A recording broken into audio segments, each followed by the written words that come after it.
ওয়ালাইকুম আসসালাম রহমতুল্লাহি ওয়া বারাকাতুহু। আমাদের এক ভাইয়ের প্রশ্ন হচ্ছে যে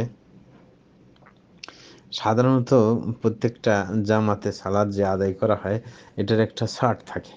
মানে আজান দেওয়ার পর আজান কয়টা বাজে দিবে এবং জামাত কত মিনিট পর আপনার জামাত শুরু হবে, এটার একটা নিয়ম আছে প্রত্যেক দেশে দেশে।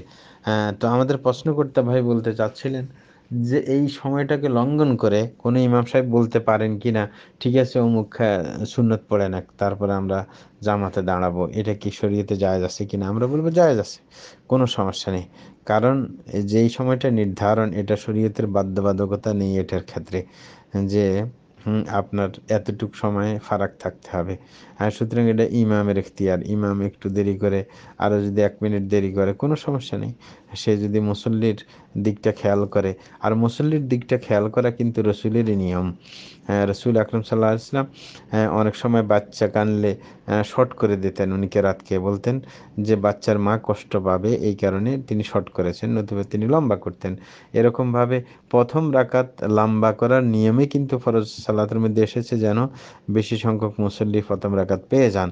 এবং অনেক সময় রসুল আকরম সাল্লাম পায়ের ধ্বনি শুনলে তিনি আপনার রুকু থেকে উঠতে দেরি করতেন, যেন পায়ের শব্দকে বন্ধ হয়ে যায়। সুতরাং মুসল্লিদেরকে রেয়াত করা, এমনকি রসুল ইসলাম সালাতের মধ্যে হজরত আপনার মুআজ রাদিয়াল্লাহু তাআলা আনহুকে একবার যখন তিনি এশার সালাতের মধ্যে লম্বা কেরাত ধরেছেন, একজন তার পিছন থেকে সরে গিয়ে একা সালাত আদায় করছেন, তার কাছে বিচার আসলে তিনি বলছেন, আফাত্তানুন আনতা ইয়া মুআজ, হে মুআজ তুমি কি ফিতনা সৃষ্টিকারী? হ্যাঁ, যে তুমি কেন ছোট ছোট সূরা দিয়ে সাব্বিহ ইসমা রাব্বিকাল আলা ওয়াল লাইলি ইযা ইয়াগশা এরকম সূরা দিয়ে এশা পড়লে না? কারণ তোমার খেয়াল করতে হবে তোমার পিছনে দুর্বল মানুষ আছে, প্রয়োজন আছে, যার এরকম লোক আছে। হুম, এরকমভাবে বয়স্ক মানুষ আছে। সুতরাং মানুষের দিকে খেয়াল করা, এটা কোনো শরীয়তে মুসল্লির দিকে খেয়াল করা নিষেধ নেই। সুতরাং কোনো ব্যক্তি আপনার অন্যজনের যদি সমস্যা না হয়, কোনো একজন ব্যক্তি সুন্নত পড়তে চাচ্ছেন 2 রাকাত, তাকে সময় দেওয়া এটা দোষের বিষয় নয়।